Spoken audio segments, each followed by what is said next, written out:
Salut à tous, c'est Mata Et moi, c'est Samosa. et on est les Manga Bros.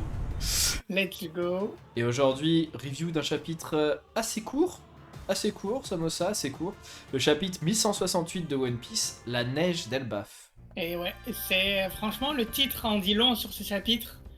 Beaucoup de tristesse, mine de rien. Et quelques petits rebondissements, même si on s'y attendait. Que penses-tu du personnage mis en avant, qui est le fameux, l'héroïque, le charismatique Harald la serpillière. Harald qui quand même, alors il y a 15 ans, d'après ce qui est écrit, a réussi à faire en sorte que les géants soient bien vus du monde. L'air de rien, tout son travail a fonctionné. Et ça, on peut que le féliciter pour ça. On sait qu'il y a 15 ans, Harald, c'était le beau gosse. C'était littéralement Dwayne Johnson du game, avec sa calvasse. C'est vrai, c'est vrai. Bon, Ida, on a la confirmation qu'elle meurt, même elle meurt limite dans les bras de Harald, moment très triste. Moi, sur ça, j'ai deux choses à dire. Ouais, je redine. Euh, Moi, j'avais pensé qu'il était parti chez des docteurs à Dressrosa, mais on le voit au final pleurer, etc. Moi, je suis obsédé hein, par la timeline de quand est-ce qu'exactement Azrudin il va partir à Dressrosa. Loki ne peut même pas faire ses adieux à sa mère. Et je trouve ça un peu chaud. L'ironie, c'est qu'en fait, il a été mis en tôle à cause de son amour pour sa mère, et qu'au final, dans les derniers instants de sa mère, bah, il peut pas lui dire au revoir. Qu'est-ce que tu veux faire de Loki, quoi? Et il lui répond, il pourrait devenir le petit frère d'Arudin, enfin d'Arudin, comme vous voulez le prononcer. Pour moi, ils ont toujours été frères. Ida, elle est dans le turfu, elle. Elle, Loki, elle sait depuis le début que c'est un gars génial, quoi. Et mention spéciale, parce que ça, faut vraiment en parler, elle dit: Oh, moi j'aime bien la fierté des guerriers, je trouve qu'ils ont la classe, il faut savoir chérir sa culture. Euh, Là, c'est la première fois que Ida, elle renverse un peu Harald sur le côté militaire, en fait. En disant, en fait, moi je veux bien qu'il y ait un peu de paix, c'est logique. Mais n'enlève pas la fierté des guerriers, enfin, c'est bien aussi. Je veux dire, vous vous défendez, vous faites des choses. Faut pas être non plus une nation de serpillières, quoi. Là, le fait que ce soit Ida qui le dise, c'est ultra important. Pour moi, c'est un des détails les plus fat de ce chapitre, qui est très court. Oui, c'est vrai. Et ça me revient tout d'un coup. En fait, je pense on avait émis l'hypothèse sur une vidéo précédente que peut-être que Mossa, à qui Loki parle, peut-être était Ida. À un moment donné, on avait un peu ouvert cette parenthèse. Bon, au final, la parenthèse se referme parce que vu qu'elle est officiellement malheureusement décédée, ça ne peut définitivement pas être Ida, cette fameuse Mossa. Donc évidemment, tout porte à croire que c'est Shirahoshi. Mais en tout cas, Ida, fin de l'histoire pour elle. Et j'aimerais revenir à ton histoire de euh, État Serpillière. Donc là, on a évidemment l'annonce comme quoi Harald accède au statut de chevalier divin, donc il reçoit la marque. Qui dit marque dit plus de pouvoir, mais malheureusement un contrat qui lie Imo directement à Harald. Donc globalement, bah, il doit déclarer ses revenus sur l'URSSAF, quoi. Et on voit qu'en fait, il y a quand même pas mal de concessions à faire pour obtenir ce pouvoir et ce pacte. Déjà, faut savoir que Shanks, selon la timeline, c'était il y a 14 ans. Donc Shanks est déjà parti, ça y est, il s'est barré, il avait pas que ça à faire. Il a essayé d'éviter le sort qui arrive à tous ceux qui passent au stade supérieur de la marque. On a le gros Sei qui littéralement passe de la pommade sur Harald en disant: Wow, qu'est-ce que t'es fort, t'es beau, t'es incroyable, waouh! Harald qui est: Ouais, Elbaf va devenir un pays affilié au gouvernement mondial. Attends, mais nous qui connaissons One Piece, on sait que c'est une énorme connerie. Il arrive devant le trône, il balance des dingueries en disant: Ouais, non mais vous savez les gars, si Elbaf rejoint le gouvernement mondial, je renonce au trône. Non, faut quelqu'un de plus jeune et digne et tout. Un mec, pas moi quoi. Et là t'as Jupiter qui regarde du coin de l'œil là comme ça en mode: Ah, alors comment te dire? Et là t'as Imu qui balance sa phrase géniale en mode: Ah, c'est moi qui vais décider, hein. Harald choqué, et l'autre qui fait: Approche, approche, j'ai des bonbons. Bref, et on a encore cette espèce de transition chelou. Je tiens Alors, c'est pas parce que le chapitre est mal dessiné ou alors qu'il est pas terminé, mais il y a encore l'espèce de transition comme une vibrecarde qui brûlerait. La même transition quand Rock Dick Zebek se fait tuer par Garlin. On voit enfin le deuxième stade de la marque de Imu, qui passe d'un haut barré avec des os à une espèce de corne de taureau là, qui se greffe sur ce tatouage, qui apparaît un peu comme par magie, et bien sûr Harald qui est submergé par la puissance de Imu. Donc on avait vu que la marque bas fond, t'as pas d'immortalité, t'as pas de... Peut-être t'as un peu plus de pouvoir, ça n'a pas été confirmé. Pour moi c'est juste un petit pacte, en gros, comme quoi t'es en mode... t'es sous observation, en gros, ouais t'as du potentiel, ok. Tu passes chevalier divin, t'es clairement un chevalier immortel, donc t'as plus de puissance et l'immortalité, mais ça s'arrête là. Et aussi, bah, tu deviens forcément, et on va en parler plus tard, un pantin de Imu. Ok.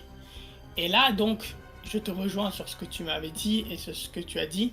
Je pense qu'il n'y a que avec la marque des abysses, donc le dernier palier, la dernière forme de marque, que là, tu peux te transformer en Zoan. Je ne pense pas, personnellement, et on en avait parlé, je pense que toi, tu avais émis cette théorie, et tu me dis hein, si je me trompe, mais ouais, je pense effectivement que Harald ne peut toujours pas se transformer pour moi. Et il n'y a que véritablement le Gorosei qui pour moi a la marque des abysses, hein, il n'y a que eux je pense. À la rigueur Shamrock parce que c'est le chef des chevaliers divins. Mais il n'y a que la dernière marque où tu peux vraiment te transformer comme un fifou. Et c'est là où bah, par exemple Saturne, il avait la marque des abysses. Et donc Imu n'a pas juste le contrôle sur ton corps, mais il peut également en un claquement de doigts te faire disparaître. Petite mention spéciale dans ce chapitre, que c'est les petits détails qui me passionnent dans le chapitre de One Piece. On remarque que quand Harald va vers Imu, on ne voit pas Saturne. En fait, on a des gros plans sur 4 membres du Gorosei, sauf Saturne. Il y a Saturne, mais en fait, Oda, il a vraiment fait l'impasse sur Saturne. Ça y est, l'arc Saturne est fini. On s'en fout de lui. Je pense que les membres du Gorosei ont très souvent changé, sauf une personne en particulier. Mais bon, on en parlera plus tard. On a Harald qui se fait Doflamingoer la tête. Vous vous rappelez de Doflamingo avec le roi Riku? Bah on a la même scène, mais là c'est Imu sur Harald qui le fait danser là, la carioca, qui le force à faire bien sûr son tatouage, comment dire, pas le tatouage, mais la marque des abysses en plein milieu de son château. Et surtout Harald qui enfin comprend, après, mais je ne sais pas combien d'années, des dizaines et des dizaines d'années, qui comprend enfin qu'il est là, voilà, la serpillière du gouvernement mondial. Là, on a la phrase en gros, les guerriers d'Elbaf, ils voulaient en faire des esclaves. On est tous là à se taper la tête. Il n'y a pas qu'une personne qui a essayé de lui faire comprendre ça. Hein. Je crois que là, dans tout le flashback, il y a eu Xebec et il y en a eu, il me semble, que quelques autres également. Il y en a beaucoup de son peuple qui n'étaient pas d'accord au début, etc. Mais bon, TMTC, quand on idolâtre un roi, on lui fait confiance. Mais beaucoup de personnes lui ont dit « Ah, ce que tu fais, c'est Showtime ». Et là, à la dernière minute, parce que bah, on sait clairement que au prochain chapitre, il va sûrement Clams, à la dernière minute de son existence, le mec il a enfin compris qu'il courait après une utopie, ça n'allait jamais se produire, et il voulait juste, en fait, Imu voulait juste faire rentrer les guerriers d'Elbaf qui ont une puissance de fou, et qui n'ont même pas besoin de fruits du démon ou de haki pour être juste des soldats de malades de base. Il voulait juste les faire rentrer en tant que slave, en mode soldat bien premium, quoi. Donc bah, c'est ce qu'il a compris, et il demande même à ses soldats de l'enchaîner, Harald, parce qu'il a compris que même lui, s'il voulait pas suivre les directives de Imu, bah en fait il pouvait rien faire. Qu'importe ta puissance, en fait, une fois que tu as fait un pacte, ça y est, t'es inutile en fait. Donc grosse misère pour Harald, il aurait dû suivre son meilleur pote, la vérité. Peut-être c'est peut-être un message subliminal de Oda pour dire si votre pote vous propose un bail, suivez-le, vous allez le regretter sinon. Mais en tout cas, ouais, grosse chose pour Harald. Hein. Ce qui l'amène bien sûr à appeler son fils Loki, puisque Arudin est en mer, et le doyen de Elbaf, Jarl, qui vont se faire... qui vont voir une chose qu'ils n'auraient pas aimé voir, c'est-à-dire Harald se faire planter par tous les soldats. Certainement Harald qui a dû demander à ses propres soldats de le planter, sachant qu'il est immortel, en mode peut-être si vous me plantez, me laissez planter, il va pas, je sais pas, Imu il va pas me prendre et tout. Puis on sait très bien qu'Jarl va se prendre l'épée de Harald dans le crâne et Loki va sauver la vie de Jarl, puisque quand on voit Luffy, Zoro euh, Rhodes et Nami arriver dans le château de Owist, on voit tous les cadavres des soldats de Harald. Donc, chapitre assez court, chapitre qui est aussi parsemé de dessins un peu dégueulasses, enfin de dessins dégueulasses, euh, disons de dessins non clinés, parce qu'ils sont plutôt propres sinon. Voilà, c'est tout ce que j'ai à dire sur ce chapitre, moi. Et toi, ça vaut ça? Un truc à rajouter? Bah non, en fait, c'était un petit chapitre de transition pour nous amener de la fin de God Valley à ce que nous on veut voir, c'est-à-dire ce pourquoi Harald s'est fait quick. Mais ouais, franchement pas mal le chapitre, ça c'est logique. C'est pas un truc rushé et tout, c'est logique et j'ai hâte de voir le prochain parce que c'est là où on va enfin savoir comment il s'est fait cutter. Harald, le fruit peut-être, le fruit sacré de Elbaf qui va peut-être être révélé, etc., qui a modifié les informations parce qu'on nous a annoncé une histoire totalement différente au début de Elbaf, et là on voit que la vérité est très loin, enfin très différente. Donc j'ai hâte de voir le chapitre prochain, franchement.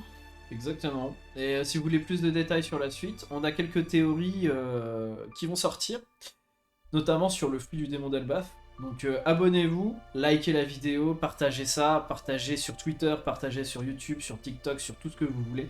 Partagez cette vidéo et on vous dit à très bientôt. Moi c'était Mata. Et moi, votre Samosa. À toutes.